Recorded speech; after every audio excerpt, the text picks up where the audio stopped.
Hiccup alert! Let's dive into the weird science behind that classic hic sound. Picture this. Your diaphragm, the big muscle under your lungs, suddenly spasms like it's sneezing inside your body. When it contracts out of nowhere, you suck in air fast. But wait, your vocal cords snap shut, slamming the door on that incoming air. That's what makes the classic hic sound. Now who's pulling the strings? Meet the vagus and phrenic nerves. They act like electrical wires, sending mixed messages from your brain to your diaphragm. Sometimes spicy food, fizzy drinks, or even a big laugh can trigger them to go haywire. Result? Instant hiccups. On the outside, you just hear that funny sound.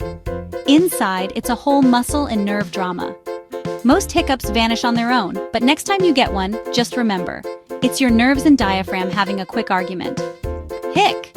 So next time you're hiccuping away, you're not broken, just a bit melodramatic on the inside. Hit like if you've ever had a hiccup attack.